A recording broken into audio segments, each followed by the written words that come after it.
ఇప్పటివరకు మనం గ్రంథుల్లోని పీయూష గ్రంథి, క్లోమం గురించి చర్చించుకోవడం జరిగింది. ఇప్పుడు అధివృక్క గ్రంథి. అధివృక్క గ్రంథి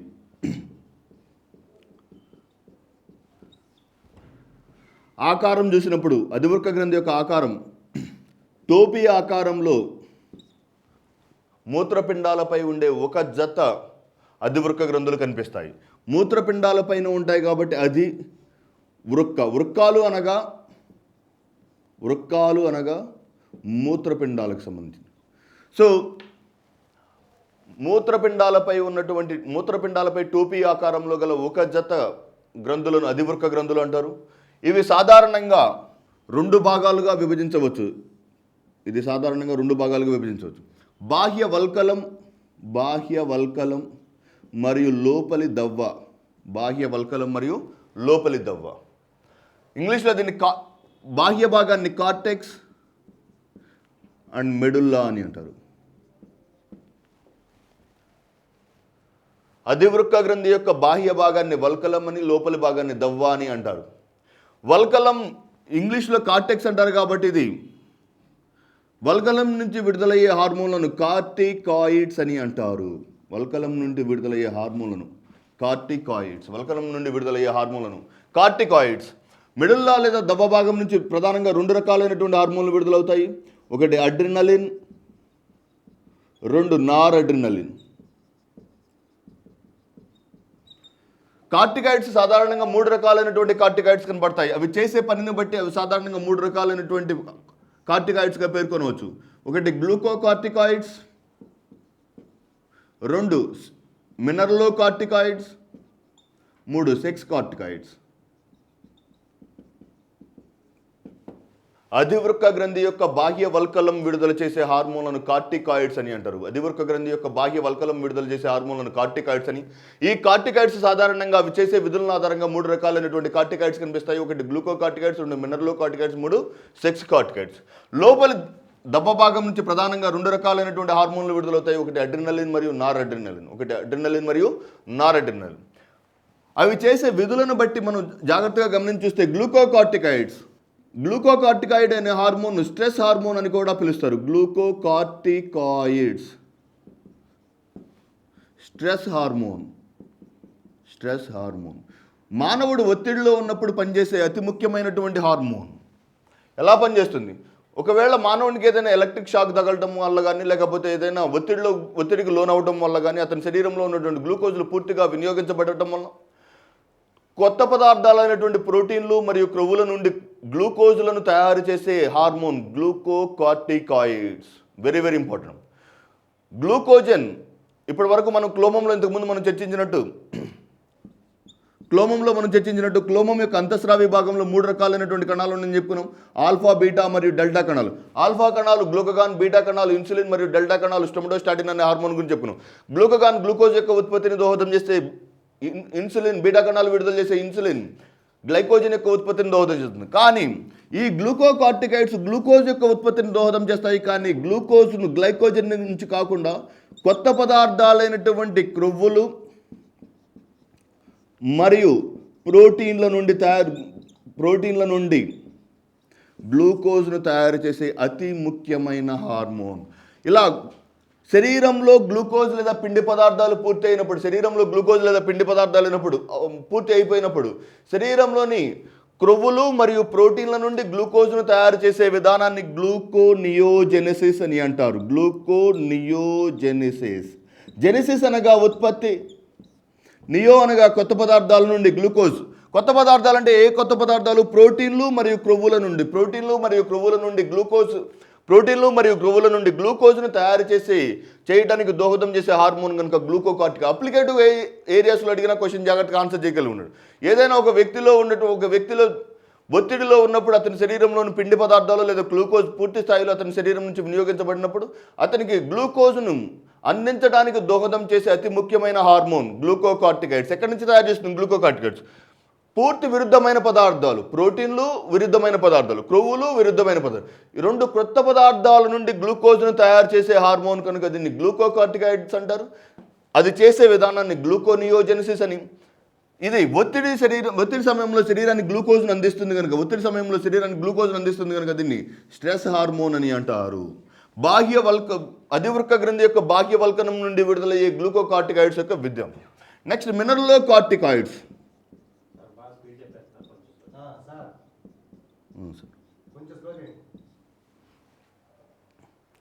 మినరల్లో కార్టికాయిడ్స్ శరీరంలో సోడియం మరియు పొటాషియం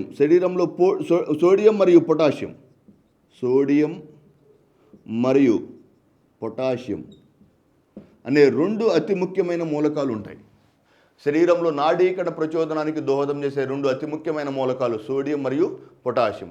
ఈ నాడీకణ ప్రచోదనాల యొక్క ఈ రెండు మూలకాలు నాడీకణ ప్రచోదనానికి దోహదం చేసే ఈ రెండు మూలకాల యొక్క స్థాయిని నియంత్రించే అతి ముఖ్యమైన హార్మోన్ మినరల్లో కార్టికాయిడ్స్.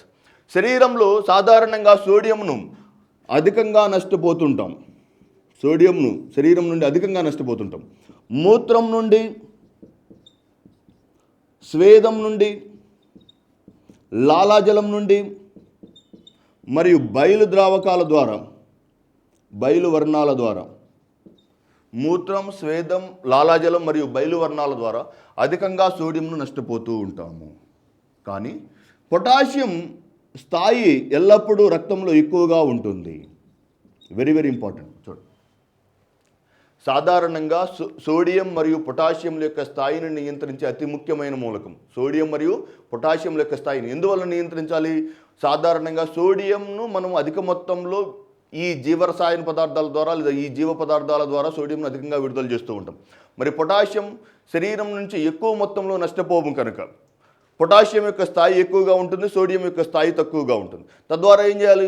సోడియంను ఎక్కువ మొత్తంలో పునఃశోషణ చేస్తూ పొటాషియంను అధిక మొత్తంలో నష్టపోవడం ద్వారా సోడియం మరియు పొటాషియం యొక్క స్థాయిని నియంత్రించే అతి ముఖ్యమైన హార్మోన్ మినరల్లో కార్టికాయిడ్స్. ఈ హార్మోన్ సోడియంను తక్కువగా నష్టపోతూ మరియు పొటాషియంను అధికంగా నష్టపోవడం ద్వారా సోడియం మరియు పొటాషియంల యొక్క స్థాయిని శరీరంలో నియంత్రించే అతి ముఖ్యమైన హార్మోన్ మినరల్లో కార్టికాయిడ్స్. ఈ హార్మోన్ వలన నాడీకణ ప్రచోదనం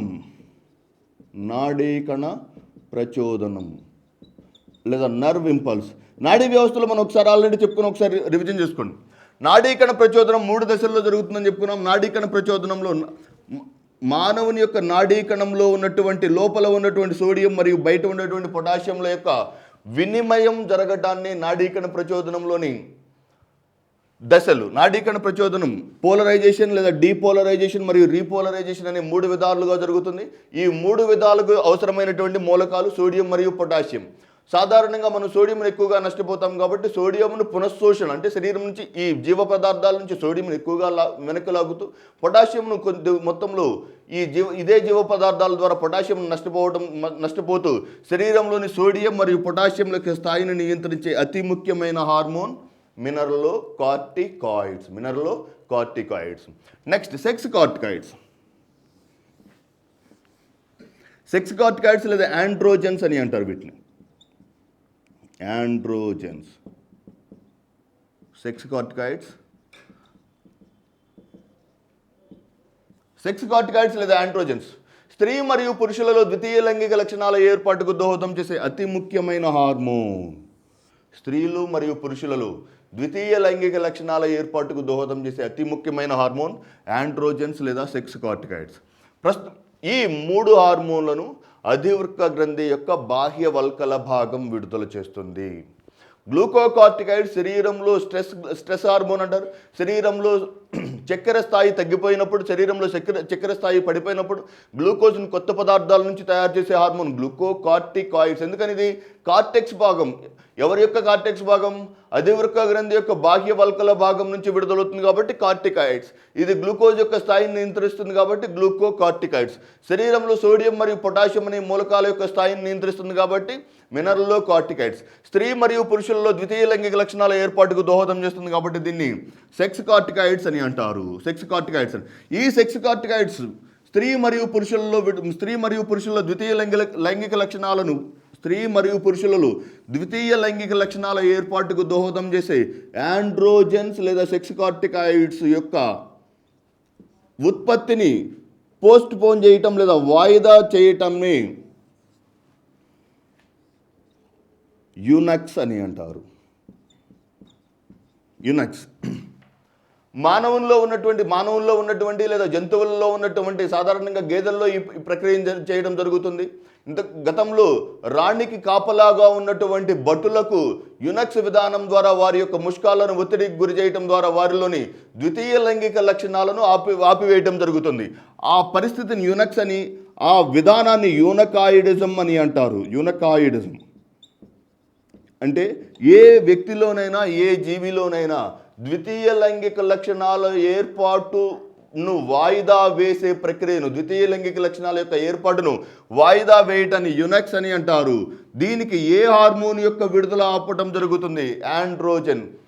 ఆండ్రోజన్ హార్మోన్ తక్కువగా విడుదలవ్వటం వలన, లేదా ఆండ్రోజన్ హార్మోన్ విడుదల లేదా స్రావకం తగ్గటం వలన ఆ వ్యక్తులలో యునక్స్ లేదా యునకాయిడిజం అనే పరిస్థితి కనిపిస్తుంది. మీరు సాధారణంగా గ్రామాల్లో గమనించి చూస్తే, సాధారణంగా గేదెలకు లేదా సాధారణంగా ఆవులకు, సాధారణంగా పశువులకు వాటి యొక్క ముష్కాలను చెక్క వంటి నిర్మాణంతో ఒత్తిడికి గురి చేయడం ద్వారా వాటిలోని ద్వితీయ లైంగిక లక్షణాలను వాయిదా వేయడం జరుగుతుంది. ఆ విధానాన్ని యునక్స్ లేదా యునకాయిడిజం అని అంటారు. యునక్స్ లేదా యునకాయిడిజం అంటారు. దానికి దోహదం చేసే హార్మోన్ ఉన్నప్పుడు యాండ్రోజెన్స్. దానికి దోహదం చేసే హార్మోన్ యాండ్రోజెన్స్.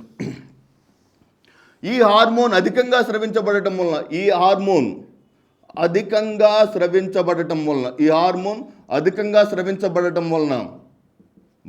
వలన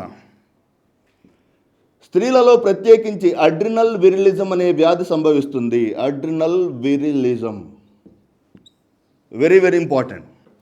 ఆండ్రోజెన్స్ అధికంగా స్రవించబడటం వలన స్త్రీలలో పురుష ద్వితీయ లైంగిక లక్షణాలు ఏర్పడటాన్ని అడ్రినల్ విరిలిజం అంటారు. అంటే స్త్రీలలో పురుష ద్వితీయ లైంగిక లక్షణాలైనటువంటి గడ్డం మరియు మీసాలు వంటి పురుషుల యొక్క ద్వితీయ లైంగిక లక్షణాలు ఏర్పడటాన్ని అడ్రినల్ విరిలిజం అని అంటారు. ఇది అధివృక్క గ్రంథికి సంబంధించినటువంటి, అధివృక్క గ్రంథి యొక్క బాహ్య వల్కనం నుంచి స్రవించబడే హార్మోన్లు.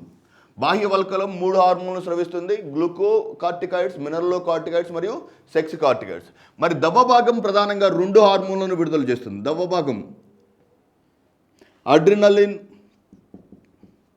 మరియు noradrenaline. Adrenaline hormone fight or flight hormone లేదా పోరాడు లేదా పలాయనం చెందు హార్మోన్గా చెప్తారు. పోరాడు లేదా పలాయనం చెందు. Fight or flight hormone very very important. అధివృక్క గ్రంథి యొక్క దవ్వ భాగం నుండి విడుదలయ్యే అడ్రినలిన్ అనే హార్మోన్ పోరాడు లేదా పలాయనం చెందు. అంటే ఏదైనా ఒక ఆకస్మిక సంఘటన జరిగినప్పుడు ఆ వ్యక్తి చేసేటువంటి లక్షణాలు, ఏదైనా ఒక ఆకస్మిక దారిలో వెళ్ళేటప్పుడు ఏదైనా ఒక రోడ్డు మీద పాము కానీ ఏదైనా అనుకోని అవాంఛనీయమైనటువంటి సంఘటన జరిగినప్పుడు ఒక వ్యక్తి స్పందించే తీరుని నియంత్రించే అతి ముఖ్యమైనటువంటి హార్మోన్ అడ్రినలిన్. ఈ హార్మోన్ యొక్క ప్రభావం వల్ల జరిగేటువంటి లక్షణాలు సాధారణంగా ఐరిస్, కంటిలో ఉన్నటువంటి కంటి యొక్క పరితారిక అని అంటారు తెలుగులో. కంటి యొక్క రంగును నిర్ధారించే ఐరిస్ లేదా పరితారిక యొక్క విచ్చుకోవటం జరుగుతుంది. విచ్చుకున్న ఐరిస్ లేదా డైలేషన్ ఆఫ్ ఐరిస్ అని అంటారు. Dilation of iris. Expansion of blood vessels, రక్తనాళాల వ్యాకోచం, మూత్రపిండాల వ్యాకోచం, రక్తనాళాల యొక్క వ్యాకోచం, మూత్రపిండాల యొక్క వ్యాకోచం మరియు అధిక శ్వాసక్రియ